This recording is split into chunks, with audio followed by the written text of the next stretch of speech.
De retour avec Gino Cyr, le maire de Grande-Rivière, on discute entre autres de l'importance de l'aéroport du Rocher-Percé, de l'entretien des routes municipales et du programme Réno-Région.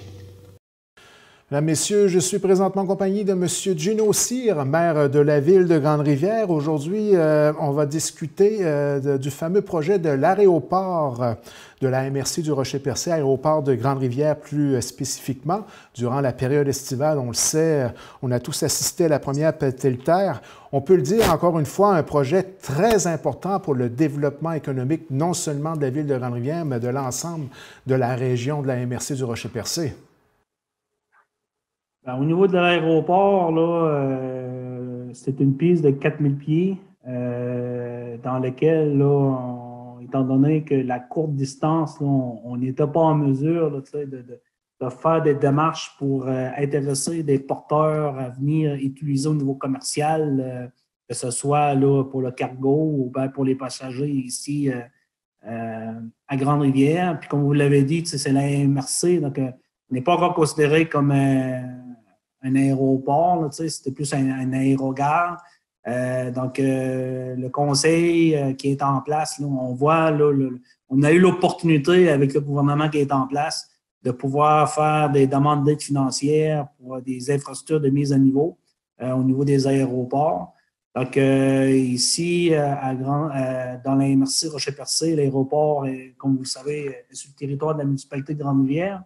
Il y a une démarche qui a été faite au niveau de la municipalité. On est allé chercher pratiquement 8,5 de subventions pour faire la réalisation des travaux. On parle des travaux d'environ à peu près de 11 millions. Donc, en gros, les travaux présentement, c'est l'élargissement de la piste puis un prolongement d'environ de 1000 pieds, qui vont faire une piste de 5000 pieds.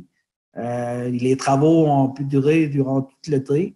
Je sais que ça a causé quelques inconvénients, parce qu'on utilisait beaucoup de matériel à partir de la carrière à Brousseau, qui est sur le territoire de la municipalité de Grande-Rivière aussi. Donc, ça a créé un gros flux de transport. Mais je vous dirais que c'est un investissement qui est très important pour la MRC, autant pour la sécurité au niveau de la santé, de permettre d'avoir un accès par avion pour permettre aux gens de l'hôpital, aux besoins de pouvoir utiliser l'aéroport Rocher-Percé, parce que nous, ce qui nous inquiétait beaucoup aussi, c'est que la piste qui est en place présentement au niveau de l'asphaltage, il y avait des gros bris. Donc là, l'investissement qu'on a fait aujourd'hui, ça nous permet d'avoir une piste réfectée de 1000 pieds supplémentaires avec une couche d'asphalte, je vous dirais, adéquate. Les prochaines étapes, ça va être un nouveau bâtiment pour l'aérogare.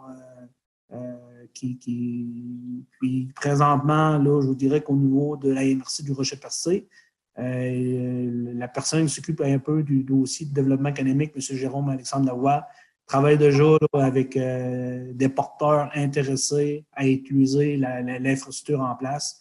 Donc, ça va être un bel outil de développement qui va être bon pour le secteur touristique, puis qui va être aussi bon pour le secteur des pêches. Puis l'ensemble des citoyens, parce que il ne faut pas se le cacher, au niveau de la disponibilité, d'avoir la possibilité de pouvoir aller pour l'avion ambulance, d'atterrir directement sur le territoire, bien, ça peut sauver des vies. Puis je vous dirais qu'une bonne partie de l'investissement a été faite en fonction de ça. Donc, on ne se le cachera pas, les investissements qui ont été faits, ça consolide le service d'avion-hôpital, ça va, mais vous avez certainement derrière la tête au niveau du développement, d'y aller au niveau touristique, du cargo aussi, du transport de marchandises. Si on a rallongé la piste, c'est qu'on a certainement derrière la tête des projets bien spécifiques de développement. Là. Bien, écoutez, présentement, il y a une étude qui va se réaliser pour évaluer la possibilité d'utiliser le cargo directement à partir de l'aéroport de la MRC du Rocher-Percé. C'est sûr, certain, pour que l'industrie des pêches, ça va être un plus. Puis au niveau touristique, Au niveau de la MRC du Rocher-Percé, dans la planification stratégique, là, entre autres au niveau du volet touristique, on veut intéresser là, des grossistes là, à venir là, directement là, sur le territoire de la MRC. Puis nous, on va avoir à travailler avec les entrepreneurs pour créer des forfaits intéressants pour le tourisme. Donc, en gros, là, c'est sûr certain que si les élus ont décidé d'embarquer dans un projet de 11 millions, c'est parce qu'avec les maires qui sont autour de la table présentement, on a pratiquement une bonne vision du développement, on a des expériences en affaires. Donc, on est en train de travailler quelque chose qui est très structuré, qui va se tenir. Puis l'objectif de ça, c'est maximiser les retombées économiques directes et indirectes au sein de la MRC. C'est un gros investissement, mais on va en profiter pour en faire un outil de développement important au sein de la MRC du Rocher-Percé. Vous, Monsieur le maire, vous êtes aussi directeur de Jim Export, donc vous connaissez quand même assez bien les entreprises de notre secteur et les défis internationaux auxquels certains de nos entrepreneurs doivent faire face. Il y aurait certainement un grand potentiel de ce côté-là, j'imagine. Là, je vous laisse enlever le chapeau peut-être de maire pour parler un peu de votre expérience directement de travail en collaboration avec justement des entrepreneurs très importants dans notre secteur, dans la transformation, exemple, soit du crabe ou du homard, là, qui est très, très connu dans notre région.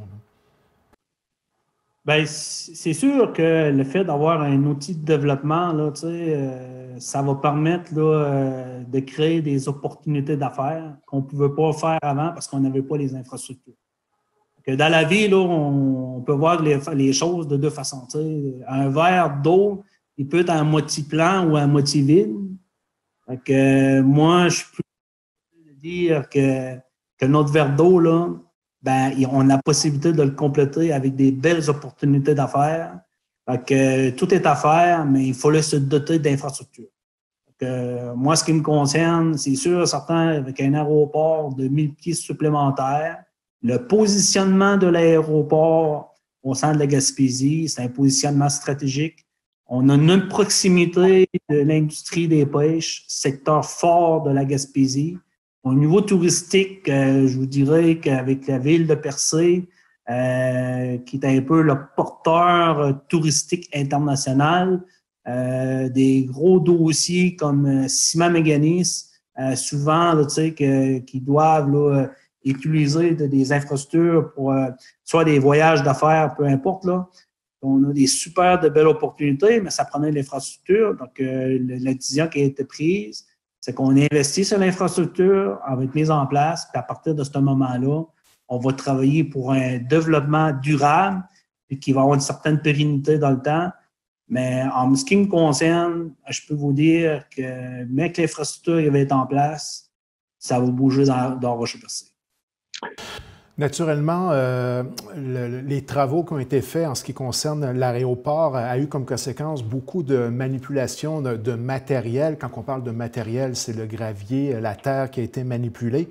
La Ville a quand même, je dirais, entre guillemets, profité de l'occasion pour utiliser les surplus qui ont pu apparaître lors de l'ensemble de cette mise à niveau-là de l'aéroport et en a profité par la même occasion pour améliorer, réparer et améliorer des infrastructures de rue au niveau de la ville de Grande-Rivière. Vous en avez parlé un peu lors de la dernière assemblée de la ville, mais on voulait quand même le souligner lors de notre entrevue aujourd'hui. Ça a permis vraiment là, de faire plusieurs travaux sur plusieurs rues de la ville. Bien, au départ, là, quand ça a été le temps, là, on a ouvert maintenant l'appel d'offres pour faire les travaux sur SEAO là, pour les travaux de l'aéroport. Je pense qu'il y a 3 contracteurs là, qui avaient de l'intérêt pour appliquer, là, pour avoir le contrat.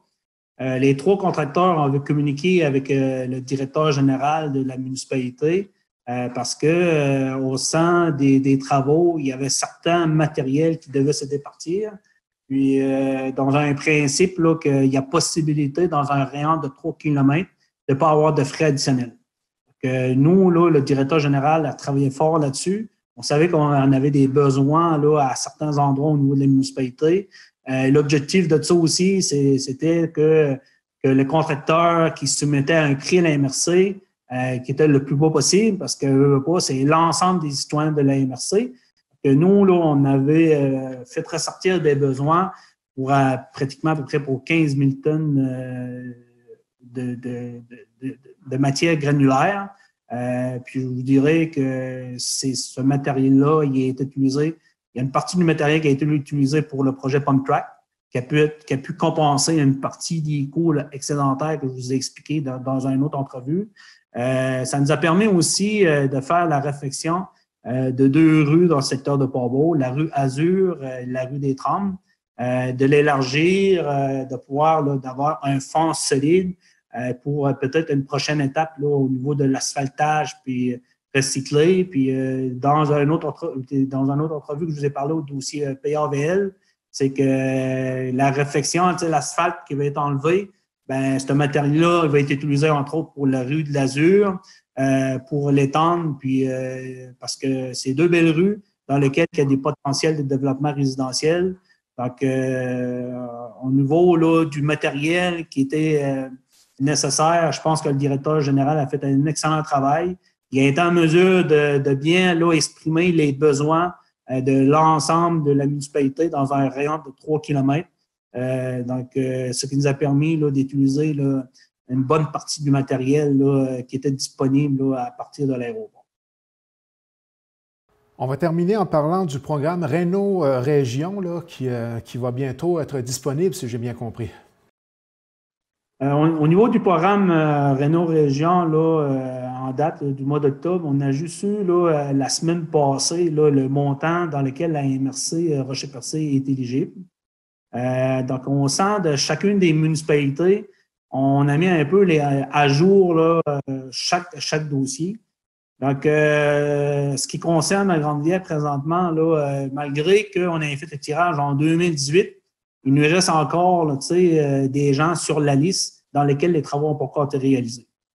Donc, puis étant donné que le montant d'argent qu'on a reçu, qui fait partie un peu la portion pour la municipalité Grande-Rivière, les montants là, reçus ne nous permettra pas encore de faire l'ensemble des travaux de la liste qui est en place présentement. Donc, juste pour sécuriser un peu certaines personnes, c'est que je sais on avait fait un positionnement via un tirage au sort. Donc, les gens, là, ils vont être contactés là, pour leur dire là, les personnes dans lesquelles les travaux vont pouvoir se réaliser cette année. Mais on s'entend sur notre référence là, de liste, c'est la liste officielle offerte par la MRC, le positionnement des travaux qui restaient à faire au niveau de la municipalité. Donc, il n'y aura pas de tirage au sort cette année parce qu'on ne veut pas créer d'attente pour rien. Donc, je profite de l'occasion pour dire aux gens que s'il y a des gens qui attendaient le programme Réno Région pour espérer d'avoir des montants supplémentaires pour réaliser des travaux cette année, donc si vous ne faites pas partie de la liste, moi, je vous le dis, vous êtes essayez de trouver une autre façon pour réaliser vos travaux. C'est dommage, là, on aurait aimé recevoir un plus gros montant, qui n'est pas nécessairement le cas. Donc, par contre, là, les gens qui sont sur la liste là, présentement, je pense qu'il reste à peu près une dizaine de dossiers. Le directeur général, mais qu'on a la formation officielle, on va communiquer avec les gens pour leur faire part un peu là, quel projet va pouvoir se réaliser cette année. Et pour ceux qui ne connaissent pas le programme, peut-être rappeler les objectifs. Là. Je comprends très bien là, que c'est dans le but de pouvoir permettre la rénovation de certaines résidences avec des critères bien précis. Bien, c'est ça, c'est un programme là, Réno Région. C'est qu'en réalité, c'est un programme qui est mis en place pour permettre là, à des gens là, de pouvoir faire certaines rénovations à leur maison. Mais il y a des critères qui est établi là, dans lesquels la personne doit fournir là, son revenu là, annuel. La valeur, entre autres, de la maison ne doit pas excéder 100 000 d'évaluation. Les revenus gagnants, il y a un maximum dans lequel la personne doit gagner. Puis à partir de là, tout dépendant des travaux, de la condition, là, il y a un pourcentage qui est attribué de l'aide qui peut aller jusqu'à 95 %. Mais ça varie là, de 28 à 95. Mais présentement, là, il me reste à peu près 7-8 dossiers à 95 %.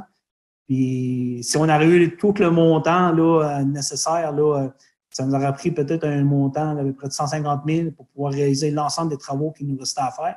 Mais je pense qu'à Grande-Rivière, on a une enveloppe qui est d'à peu près de 60 000. Ça donne une idée. Puis chaque projet peut aller à peu près jusqu'à 12 000. On avait beaucoup espoir là-dessus que l'enveloppe pourrait être bonifiée parce qu'il y a des années, là, je pense qu'on recevait pratiquement 1 million au sein de la MRC.